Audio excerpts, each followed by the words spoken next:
اہدنا الصراط المستقیم، یہ مقام وہ آ گیا کہ یہاں تک تو اے پروردگار ہم پہنچ گئے تیرے فضل سے، تیرے کرم سے۔ فطرت سلیمہ بھی تیری عطا کردہ تھی، عقل سلیم بھی تیری ودیعت کردہ تھی، ان دونوں کی روشنی سے ہم یہاں تک تو پہنچ گئے۔ اب ہماری جو ضرورت ہے، احتیاج ہے، وہ کیا ہے؟ اہدنا الصراط المستقیم، ہدایت بخش ہمیں سیدھے راستے کی۔ یہاں دو باتیں سمجھ لیجئے۔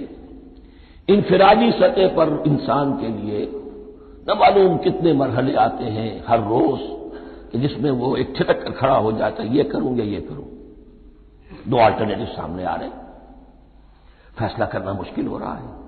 قدم قدم پر ہدایت کی ضرورت ہے، اور اجتماعی طور پر نوع انسانی تین بڑے بڑے تمدنی مسائل میں واقعہ یہ ہے کہ تسلیم کر لیا جانا چاہیے کہ عقل انسانی اس کو راستہ نہیں دکھا سکتی۔ عام معاشرتی سطح پر مرد اور عورت کے درمیان حقوق اور اختیارات کا کیا توازن ہو، ناممکن ہے، انسان طے نہیں کر سکتا۔ انسان یا مرد ہے یا عورت ہے۔ عورت سوچے گی اپنے جذبات کا، اپنے خیالات کا لحاظ رکھے گی، مرد کے جذبات و احساسات کا اس کا کوئی تصور ہی ممکن نہیں۔ مرد سوچے گا اسے اپنے احساسات معلوم ہے، لیکن یہ کہ عورت کے احساسات سے وہ نابلد ہے، ان کو محسوس کر ہی نہیں سکتا۔ لا محالہ وہ اپنے بارے میں وہ جو بھی نظام بنائے گا اس میں وہ اپنی بالادستی رکھے گا۔ وہ تو ایک ہی ہستی ہو سکتی ہے کہ جو دونوں کی خالق ہے، مرد کی بھی عورت کی بھی، اور اس کو دونوں سے محبت ہے، دونوں کا خیر خواہ ہے، دونوں کا رب ہے، دونوں کو پروان چڑھانا چاہتا ہے۔ اسی طرح فرد اور معاشرہ یا ریاست، حکومت اور ریاست ہمیشہ یہ چاہتی ہے کہ سارے اختیارات ہمارے ہاتھ میں آ جائیں، ٹوٹلیٹیرین سوسائٹی ہو، بس ہم حکم دیں اور لوگ اس پر چلیں۔ افراد یہ چاہتے نہیں، ہمیں آزادی ہونی چاہیے۔ اب آپ دیکھیے کہ دنیا میں کتنے جھگڑے چلتے ہیں اسی پر، فریڈم فریڈم فریڈم۔ وہ فریڈم واقعتاً اپنی جگہ پر ایک شے ہے، افراد کی آزادی ہونی چاہیے، لیکن افراد کی آزادی اتنی نہ ہو جائے کہ وہ مادر پدر آزاد ہو جائے، کوئی قانون، کوئی قاعدہ، کوئی اخلاقی کوئی حدود و قیود جو ہے ان کا پابند نہ رہے۔ تو اب کہاں ہے وہ نقطہ اعتدال کہ جس میں انسان کی انفرادی آزادی، انفرادی اختیار اور ادھر اجتماعی مصلحتیں جو ہیں ان کو بیلنس کیا جا سکے؟ انسان طے نہیں کر سکتا، صرف اللہ ہی اس کے لیے نظام دے سکتا ہے۔ تیسرا مسئلہ ہے سرمایہ اور محنت، اس میں کیا توازن ہو؟ سرمایہ اور محنت دونوں مل کر کچھ بنا رہے ہیں، کچھ پروڈیوس کر رہے ہیں۔ اب اس میں نفع جو ہوا ہے اس میں سرمایہ کا کتنا حصہ ہونا چاہیے اور لیبر کا کتنا ہونا چاہیے، کون طے کر سکتا ہے؟ اس کے لیے بھی کہ ایسا نہ ہو کہ سرمایہ داری جو ہے آکاش بیل بن کر پورے معاشرے پر چھا جائے، اور غریب بیچارہ، مزدور بیچارہ، کاشتکار بیچارہ وہ گویا کہ چکی کے دو پارٹوں میں پس کر رہ جائے، اس کی کوئی حیثیت نہ رہ جائے۔ لیکن یہ کہ دوسری طرف اگر یہ کہ مزدور کا جو حق ہے اس سے زیادہ اس کو دے دیا جائے تو سرمایہ جو ہے وہ سکڑ جائے گا، شائی ہو جائے گا، وہ پھر میدان میں نہیں آئے گا۔